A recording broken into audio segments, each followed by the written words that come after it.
Okay, back with you on the Bronx Buzz. I'm always thrilled to be out on City Island. And as you may or may not know, there's only two movie theaters in the Bronx. Once the theater closed at 161st Street, Bay Plaza is the only traditional theater, but we have a beautiful film and movie studio on City Island.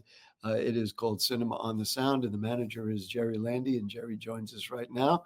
Nice to see you, Jerry. Great to see you. Always great to see you, Gary. You have some films coming up in January, right?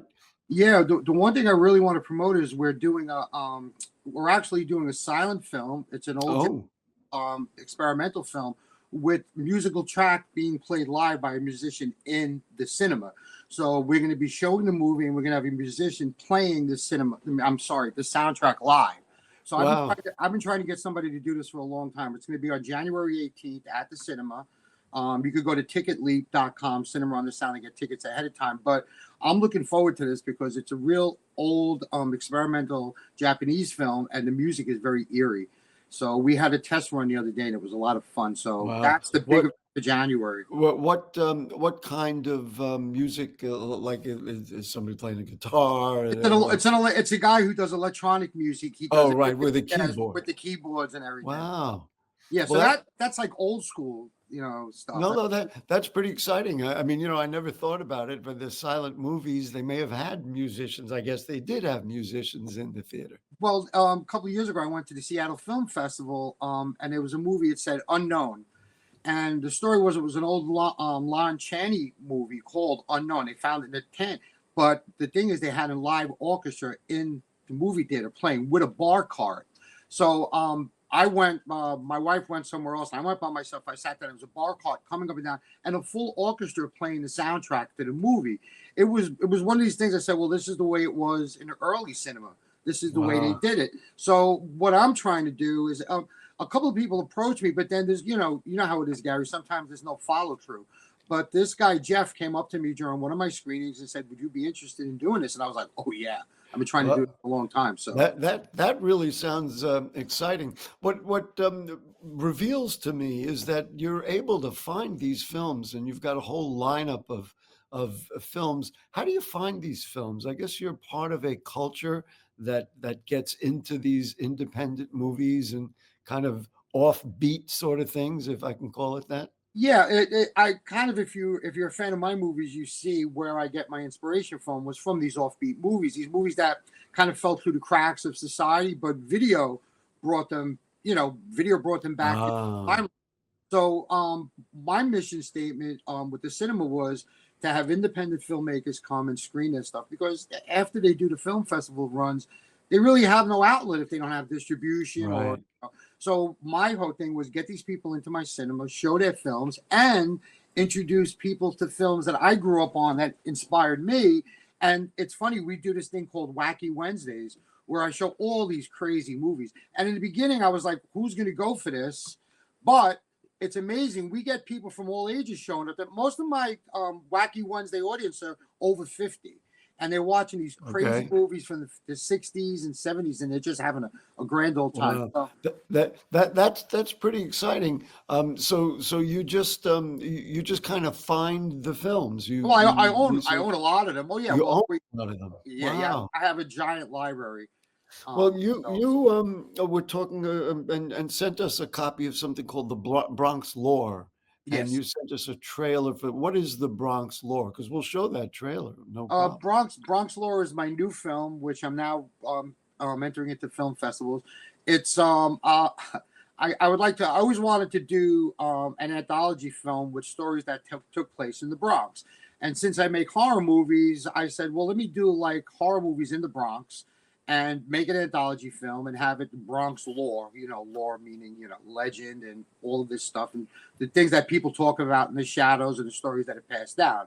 So we made this film, shot all over the Bronx. Two of the episodes were shot on City Island, and we won an award. We went into our first film festival and won an award out in Buffalo, and the audience loved it, and they loved the fact that somebody once said that the people in my movies have fake Bronx accents.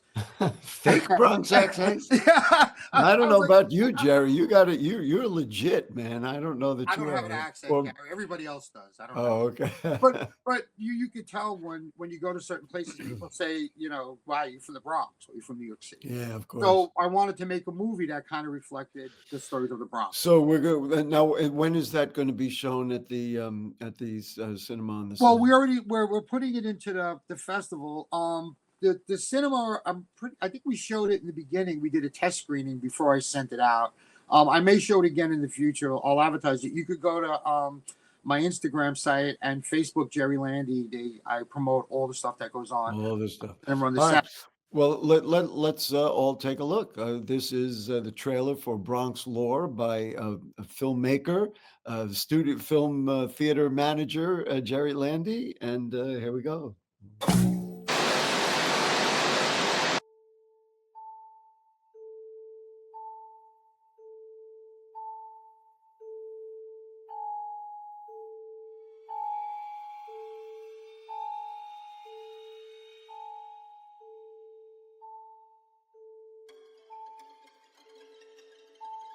How you doing? Welcome to the Bronx. A lot of stories in the Bronx. Some good, some bad, some happy, some sad. But on this tape, they're all just weird.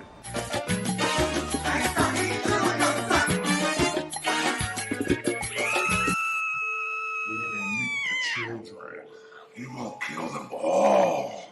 Kill all the children. All the children.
Now I'm scared.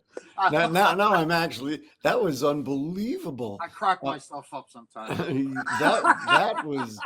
that is unbelievable. Now, how long a film actually is it? I mean, we got 2 minutes out of there, but how long a film is it? I think it runs like an hour and 25 Wow. minutes, something like that. Yeah, it's multiple stories. The last one, Shriek of the Woodlouse, is which is the star is right here. He's a little woodlouse, a pill bug. You know what pill bugs are. So no, what are you telling Pill bugs me? are the ones that when you hit them, they roll up in a ball and they roly polies. We used to call them in the Bronx. Right. So it's basically about a mutated roly poly that goes through CI. So A mutated roly poly. You really have quite an imagination. Just talk to me about the filming of it and the shooting of it. I mean, the number of shots in there, that it looks like a ton of filming. It's four different stories, so it's 4 different shoots with all different locations for each one. I worked on that for a long time. We got lucky that one of the main locations on here at City Island, they were about to knock down a building. And the guy said, "You want to come and take a look at it? Are you looking for anything?" I said, "I'm looking for a lab for a mad scientist who's creating a giant bug." So he goes, "Oh, you're going to love it." So we went into this warehouse, and the warehouse just had tons of equipment and old radios and old everything. So we said, "Well, when could we get in?" He goes, "You can come in tomorrow." We went in there, we built a lab out of all of this equipment from years and years of storage on City Island. And when my DP walked into the set, he goes, what did you, how'd you, this is great. So yeah, it's the thing about me early in my career, when I would screen my movies, I would raise money and give it to an organization. So I helped the veterans in BronxNet. They needed a heating Wow. system. Bronx Bigfoot money went to help them. So when I need a location, people are very willing to give it to me because I'm willing to give back, and that's something you really don't see these days. A lot of the, yeah, I just want to get back to what you said at the beginning of that, is that there was a building or a warehouse that comes down. Seems to me when that happens and you can get in there, that becomes a perfect set Yeah, for anything you want to do, because of course, if it's coming down, you can, have your way with it, but also it has that spooky horror kind of look, that Um, happened to me twice. Once we got to really? destroy the house. Yeah, they go, we're going to knock this house down tomorrow. Do you have a script? So I go, not tomorrow. It was about a week he gave me. I'm sorry. Right. I said, could you do it? I go, I have a script. I can get it together. And we basically destroyed this house. And that short is in Bronx Lore. It's the one with the human sacrifice. We spray painted the walls. We had blood splattering, eyeballs bouncing off the wall. It was just insane. That is pretty insane. Talk to me about the audience. People just you have regulars who come in, or do you have people who just try it out? I mean, because it's a small theater and it's very, very cozy, so to speak. I have my hardcore audience that comes on Wednesday and Saturday nights. We get a lot of people who are curious about it and show up and go, wow, this is really cool, because it's kind of like hidden away on City Island, and even people in City Island. So I don't know you had a movie theater out here, except well, Of course, nobody knows. there's Yeah. only two in the Bronx. Like, how could you So, miss that? so let's just do the promotion. So it's 270 City Island Avenue. You can see the black and white sign right out there, Cinema on the Sound. And I will say also you can get a nice cup of coffee next door at Clipper Coffee. Yes. And so talk to me about January 18th again. We just got about 60 seconds. What's coming up the 18th that people should know about? So that we're going to do a silent movie. I think it's called The Edge of Madness or Page of Madness, and we're going to have a live musician playing music while the movie is showing up on the screen. And like I said, this is old school stuff. I always wanted to do this. So if you're around January 18th, 7 p.m., Cinema on the Sound, you can buy tickets at the door. Come. Yeah. It's So gonna be a great it performance. sounds great. And I have to tell you, all artists in the Bronx are highly valued and highly needed. And you are one, and you've opened up a theater where we don't go to any movie theaters. And so congratulations, Jerry Landi. I don't know if I'm bold enough to see some of those horror movies, but maybe I'll stop by one day. Come see Hobo with a Shotgun. Hobo.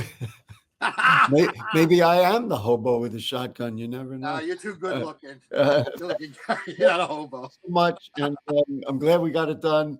And the Cinema on the Sound, and that will do it for the Bronx Buzz for this evening. We thank Steve Nesson.